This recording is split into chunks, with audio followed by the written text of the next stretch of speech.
राम राम मेरे मित्रों, आजू भाई के चैनल में आप सबका दिल से स्वागत है मेरे दोस्तों। आजू भाई आज आपके लिए ऐसे 3 बहनों की कहानी लेकर आए हैं जो 3 बहनें भूतों से बात करती हैं। जो बहनें भूतों से सब कुछ जानती हैं, मतलब उन्होंने इस दुनिया के लोगों का कनेक्शन उस दुनिया के लोगों के साथ कर दिया था जो असंभव नहीं है, जो संभव नहीं है।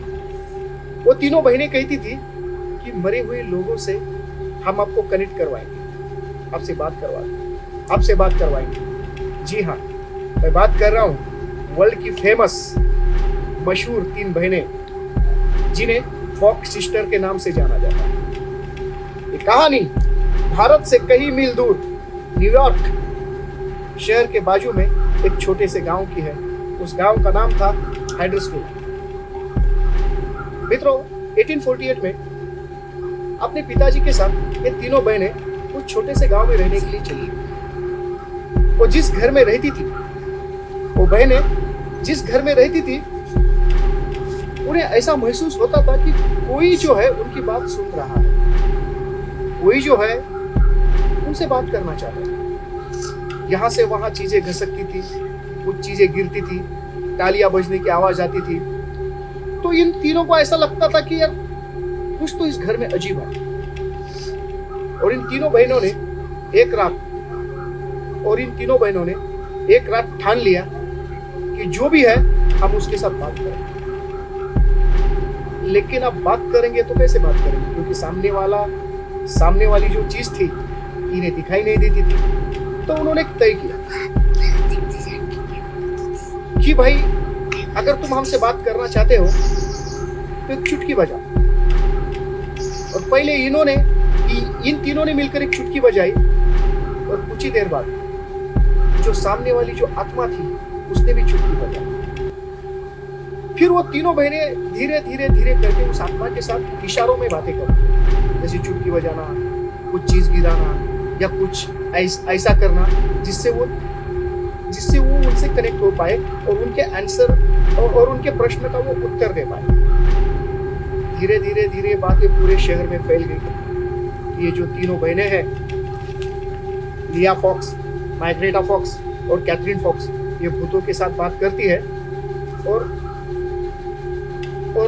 वो हर किसी के सवालों का जवाब भी दे सकती है। तो लोग उनसे कनेक्ट होने लगे धीरे धीरे।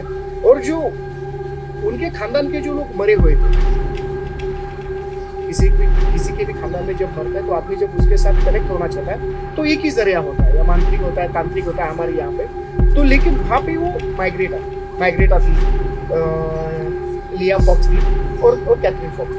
और ये तीनों बहनें यूएस में इतनी ज्यादा फेमस हो गई कि इनके ऊपर कहानियां बनने लगी। लोग इनके बारे में सोचने लगे, लोग इन्हें अपने घर पे इनवाइट करने लगे, लोग इन्हें न्यूज़पेपर वाले इनकी कहानियां छापने लगे। इनको इतना ज्यादा फेमस कर दिया कि इनको पूरा वर्ल्ड जानने लगा। 3 फॉक्स सिस्टर को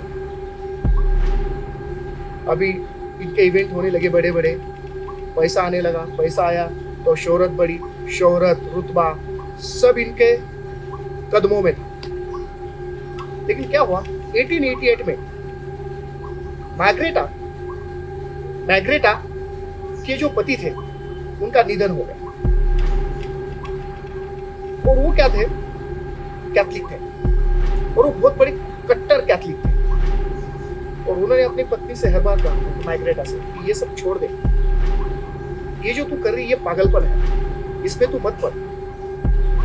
वो ऐसा करेगी तो एक दिन सच्चाई सामने आ जाएगी, और जब सच्चाई सामने आ जाएगी तो लोग जो शोहरत देते हैं वो शोहरत छीन भी लेते हैं। अब उनकी बातें पहले तो इसने ध्यान नहीं दिया, लेकिन उनके मरने के बाद मार्गरेटा डिप्रेशन में चली गई। मार्गरेटा डिप्रेशन में चले जाने के बाद उसने एक दिन क्या किया, एक दिन नशे के हालत में मीडिया को बुला लिया, और मीडिया को बुलाने के बाद उसने पूरी की पूरी सच्चाई बता दी कि जो हम तीनों बहनें थे बस ट्रिक करते थे। ना हम आत्माओं से बातें करते थे, ना हम आत्माओं से मिलते थे, ना हमारा कोई आत्मा के साथ कनेक्शन था। ये बस हमारा एक ट्रिक था। हम अपने अंदरूनी शरीर को भी, मतलब हम हमारे अंदरूनी शरीर को भी चुटकी जैसे बजाते थे, वैसे मोड़ने की हमारे पास कला थी, हड्डियां मोड़ने की कला थी। तो हम उसके जरिए लोगों को उल्लू बनाते थे। अगर किसी के घर में जाते हैं या किसी चीज को गिराते हैं, किसी एप्पल को उठाते हैं, तो उसको हम धागे से सहारे उठाते थे। हम ही लोग कोई चीज ऐसी गिरा देते थे ताकि लोगों को यकीन दिलाए, झूठी कहानी का लोगों को हम लोग यकीन दिलाते। उसके घर में गिरने वाली सभी चीजें वो हम खुद गिराते। हमने जो सब नाटक किया वो पूरा का पूरा झूठ था, और लोग इमोशंस में बह जाते थे, और इसी का फायदा हमने उठाया। जब लोग इमोशन में बहते थे तो हमें उसका प्रॉफिट होता था, और उसने मीडिया के सामने अपनी खुद की बहनों की और खुद की भी पोल खोल दी।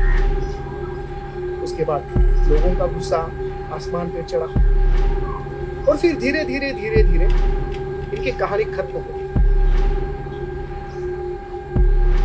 और ये तीनों गरीबी में मर गई। ये जो फॉक्स सिस्टर थी गरीबी में मर गई। लेकिन मित्रों, यहां पर एक कहानी हमें उलझन में डालती है। वो कहानी ऐसी है,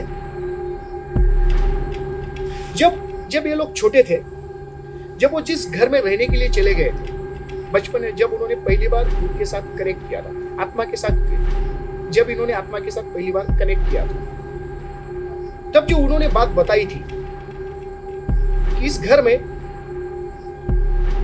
एक आत्मा है जिसका नाम है चार्ल्स बिरोजना, जो चार्ल्स बिरोजना नाम की जो लेडी थी, उसको मारकर तहखाने में दफना दिया था। और हम इससे ही बात, और वो हमसे बात करती। अब दोस्तों, ये तो बहनें मर गई, कहानी इनकी खत्म हो गई। 1904 में क्या हुआ, 1904 में वही घर का रिनोवेशन का काम, और रिनोवेशन का काम करते टाइम खुदाई के दौरान उनको उस घर में कंकाल मिला, और वो कंकाल था उसी लेडी का जिसकी ये बात कर रहे थे। जो आत्मा पहली बार उनसे कनेक्ट हुई थी, और इन्होंने जिसके बारे में बताया था, वो आत्मा के कंकाल मिले 1904 में। तो इसके ऊपर आपकी क्या राय है? क्या मैग्रेटा ने डिप्रेशन में जाके अपनी बहनों के बारे में झूठ बोला था, या वो आत्मा के साथ कनेक्ट होती थी सच में, या कुछ और? ये मैं आपके ऊपर छोड़ता हूं मेरे मित्रों। लेकिन कहानी कुछ भी हो, ये कहानी बड़ी दिलचस्प है। 3 बहनों का वर्ल्ड में फेमस होना, लोगों को यकीन दिलाना कि हम आत्माओं के साथ कनेक्ट होते हैं, ये सबसे बड़ी बात थी। और लोग उसके ऊपर यकीन करना, यह उससे भी बड़ी बात थी। अब ये लोगों का इमोशंस था, वहम था, या क्या था, ये सब मैं आपके ऊपर छोड़ता हूं। लेकिन 1904 में मिले हुए कंकाल भी कुछ और ही कहानी दर्शाती है उन 3 बहनों के बारे में। इसके ऊपर आपकी क्या राय है दोस्तों, आप जरूर बताइएगा। थैंक यू मेरे मित्रों, थैंक यू सो मच। अजू भाई के चैनल को लाइक करो, शेयर करो और सब्सक्राइब करो, और ऐसे ही नई दिलचस्प कहानी के लिए जुड़े रहना अजू भाई के साथ। तब तक सबको जय श्री राम।